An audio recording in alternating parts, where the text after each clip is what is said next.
요즘 것들의 경제, 원룸 구할 때 알아두면 좋은 꿀팁에 대해서 오늘은 소개해드리려고 하는데요. 정진석 부동산 컨설턴트님 모셨습니다. 안녕하세요. 네, 안녕하세요. 네, 원룸을 구할 때 어떤 점들을 유의해야 되는지, 그리고 어떻게 구하면 좋은지 함께 공유해 볼 수 있도록 하겠습니다. 네. 첫 번째 질문이에요. 좋은 방 고르는 법에 대해서 알려주세요. 몇 가지 체크해야 될 부분이 있을 것 같은데요. 원룸이라 하더라도 내가 몸담고 있는 집이잖아요. 네. 그러면 확인할 것들이 좀 있어요. 특히나 큰 돈이잖아요. 보증금. 네. 이 보증금을 지킬 수 있는 방법이 과연 뭐가 있을까? 주택임대사업자와 계약을 하는 게 가장 안전합니다. 보증금을 못 돌려준다랄지 월세를 과도하게 올릴 수가 없게끔 주택임대사업자 제도가 그렇게 돼 있어요. 그냥 보증금 내 돈 안전하게 돌려받으면 첫 번째 지름길이다라고 보는 게 맞고, 두 번째는 임대보증금을 반환할 수 있게끔 서울보증보험이나 이런 데 가면 보험을 들어줘요. 그 보험을 가입을 하고 임대보증금을 갖다가 계약 체결을 하면 훨씬 더 안전하겠죠. 그렇게 우선적으로 보증금을 돌려받기 위해서는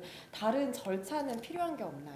우리가 흔히 귀찮아서 주민센터 잘 안 가시잖아요. 이사하면 확정일자 받으러 주민센터는 무조건 먼저 가셔야 됩니다. 확정일자를 받아야 돼요? 네, 확정일자를 받으셔야 주택임대차 보호법이라는 그 법제도의 보호를 받고요. 항상 기본적으로 전입신고는 하시는 것이 법제도의 보호를 받는 지름길이라고 보시면 됩니다. 최악의 경우 경매라는 사고가 나서 넘어갔을 때 내가 대항력을 갖다가 얘기할 수 있는 근거가 돼요. 나는 여기서 세입자 살고 있다. 근데 내가 이걸 확정일자를 안 했어. 네. 소위 말해서 전입신고를 안 했다는 얘기랑 똑같은 거예요. 행정상 이 집으로 안 사는 거예요. 근데 이 집이 만일에 경매로 넘어갔어. 그럼 나는 여기에 대해서 내 보증금을 받을 수가 없는 거야. 그러니까 내가 살았다는 증거가 있어야 되는 부분이에요. 네. 이렇게 보증금을 지킬 수 있는 방법 말고 뭐 어떤 집이 좋은 집인 걸까요? 난방이라든지 주변 환경이라든지 내 환경에 맞춰서 집을 구하는 거지 어디 집이 제일 좋다 이런 건 없어요. 자기 라이프 사이클에 따라서 집을 봐야 되는데요. 첫 번째로는 남양집. 우리가 흔히 잘못 생각하는 게 네. 집은 남양집이 최고 좋아. 아니라는 거예요. 자기 환경에 따라서 남양집이 최고로 좋을 수도 있고 북향집이 최고로 좋을 수도 있는 거예요. 본인이 아침잠이 좀 많다. 동양집은 좀 피하셔야 돼요. 해가 일찍 들어오니까 서양이나 북향집을 가셔야죠. 팁을 하나 드린다 그러면 북향의 원투룸들이 전체적으로 비용은 좀 저렴하다는 거. 맞아요. 네. 가격이 훨씬 싸죠. 좀 피해야 될 집을 좀 말씀을 드릴게요. 아, 네네. 우리 원룸촌 다가구 건물들 많이 붙는 가면은 따닥 건물들이 네. 거의 1m도 안 되게끔 딱 붙어있는 네네. 케이스들이 많아요. 이런 집들 쪽에서 창이 그쪽으로 나와 있는 케이스들이 있어요. 그런 집들은 좀 피하시는 게 맞고, 그 다음에 앞뒤 간 거리, 원룸과 원룸 사이 건물이 차량 2차선하고 인도 정도의 공간이 나오고 나서 하는 케이스가 있는데 뭐 저런 게 대수가 되겠냐라고 생각을 하지만은 네. 여성분들은 좀 피하시는 게 맞고요. 소음 같은 경우는 어떻나요? 원래 소음은 높은 층들이 많이 올라와요. 아 정말요? 예, 그래서 우리가 근데 도시에서 거주를 하기 때문에 소음은 어느 정도 우리가 필수 불가결하게 인정을 하고 들어가 줘야 돼요. 그러면 여기서 뭘 보고 그럼 소음을 덜 느끼게 하느냐. 네. 샤시가 좋은 거 아닌가. 어떤 샤시로 돼 있냐에 따라서 소음의 침해를 받냐 안 받냐를 결정하는 가장 중요한 구조거든요. 그러니까 네. 옛날에 보면은 알루미늄 샤시 진한 밤색 검은색 비슷한 걸로 있어요. 이거는 소음을 막아주지도 못해요. 거의 그냥 요즘은 점점 샤시가 좋아지지 않습니까? 샤시 부분을 좀 꼼꼼히 보셨으면 좋겠어요. 저는 소음보다 진짜 중요한 것은 이 곰팡이 문제가 제일 중요하다고 봐요. 들어갈 땐 새 집이었는데 집주인이 이제 재계약을 해야 돼요. 저것 좀 없애주세요라고 하면은 어떻게 될 것 같아요? 이건 누가 책임질까요? 저한테 책임을 지라고 하지 않을까요? 통상 사용자 책임인데 이 곰팡이가 건강에도 안 좋지만은 집 자체를 굉장히 상품 가치를 떨어뜨리는 요인이 돼요. 그래서 이걸 갖고 문제를 삼아서 계약 파기를 요구하는 경우도 나와요. 사실 애초에 네. 곰팡이가 많이 없는 집에 들어가는 게 중요하잖아요. 해가 아예 안 들어오는 집들은 피하라는 얘기가 그 얘기예요. 환기만 자주 시켜줘도 곰팡이 방지가 어느 정도 되니까 네. 임차인은 그 집을 그 부동산 자산 가치를 유지해 주면서 네. 사용해야 될 의무가 있어요. 그런 부분에 있어서 어떤 곰팡이 부분이랄지 이런 부분들이 임차인께서 좀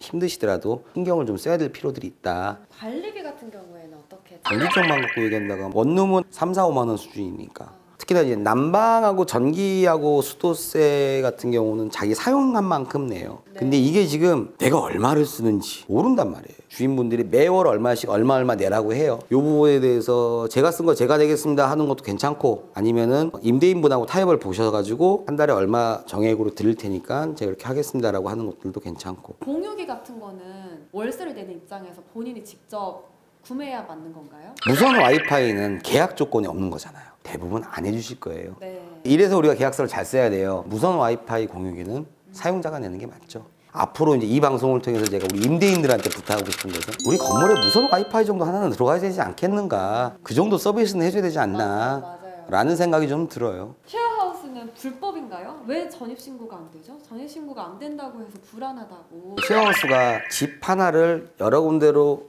나누어서 지금 하는 거잖아요. 불법은 아니에요. 네. 전입신고 부분들이 아직 이 부분에 대해서 행정이 좀 못 따라가는 것 같아요. 네. 근데 이런 경우 이제 보증금 부분들 있잖아요. 네. 확정일자를 안 넣어도 보장은 되는데 확정일자를 하고 안 하고의 차이는 내가 최악의 경우 법적으로 망했을 그렇죠. 집주인이 망했을 경우가 문제가 되겠죠. 원룸을 마음대로 꾸미면 나중에 복구를 시키고 나가야 하는데. 네, 복구를 시키는 게 맞습니다. 살다 보니까 내가 처음에 들어왔을 때 어쨌더라?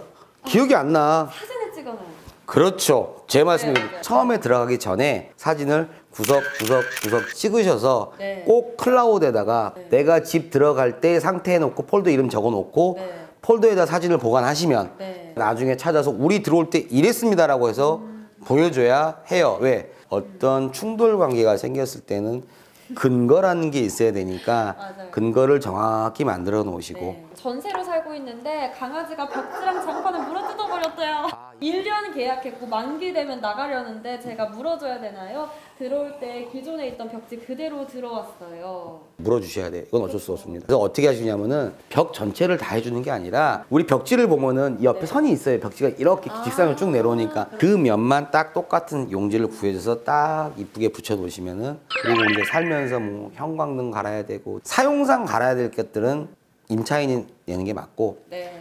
보일러는 집주인이 해주는 게 맞아요. 팁을 하나 드린다고 하면은 장기간 집을 비울 경우 특히 겨울에 죄송한데 제가 장기간 집을 비웁니다. 이 기간에 수도관 동파를 위해서 보온재도 좀 넣어야 되고 보일러도 일부 좀 이렇게 틀어가지고 계속 이렇게 관이 연결되고 해야 되는데 사장님께서 오셔가지고 이런 거 좀 해주십시오라고 그리고 집 비번도 살짝 알려주고 하고 부동산에 끼고 계약하는 게 나을까요? 아니면 직거래가 이거는 어느 경우 내가 가령 어떤 부동산에 대해서 지식이 좀 있고 한다고 하면 직거래가 유일할 수도 있습니다.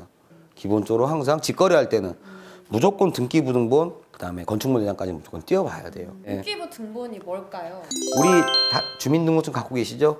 건물의 주민등록증하고 똑같다고 생각하시면 돼요. 대법원 인터넷 등기소 가서 건물 지번을 입력을 하면은 그 집의 이력이 나와요. 대법원 인터넷 사이트에서만 뜰 수가 있습니다. 네, 등기소하고 대법원 인터넷 사이트에서 네. 할 수 있고요. 이제 주민센터에서 뜰 수 있는 것은 이제 건축물 대장 같은 건 뜰 수가 있겠죠. 건축물 대장은 사람으로 따진다고 하면은 엑스레이 CT 사진 촬영한 거, 건축물 구조가 뼈대가 어떻게 되고 하도 나오는 것들이니까 그렇게 이해하시고 하면 돼요. 동사무소나 민원24라는 인터넷 사이트에 이용하셔서 하면 되는 것이고요. 네. 내가 이 등기부등을 띄는 이유는 딱 하나예요. 내 보증금을 잘 받을 수 있을 건가 없는 집인가를 확인하는 거예요. 대출이 1금융권 은행에서 잡혀있다가 아마 한 50% 정도 잡혀서 나올 거예요. 근데 50% 말고 뒤에 또 2순위, 3순위, 4순위 대출들이 좀 주렁주렁 달려있는 케이스들도 있어요. 그런다고 하면은 그 집을 선택하는 데 있어서는 좀 더 한 번 생각할 게 아니라 네. 5번 이상 생각을 하셔야 되겠죠. 네, 그럼 오늘은 여기에서 마무리하도록 하겠고요. 저희 다음 시간에는 또 오늘보다 더 유용한 정보로 우리 이야기 한번 나눠보도록 할게요. 오늘도 함께 해주셔서 감사합니다. 감사합니다. 다음에 또 봐요.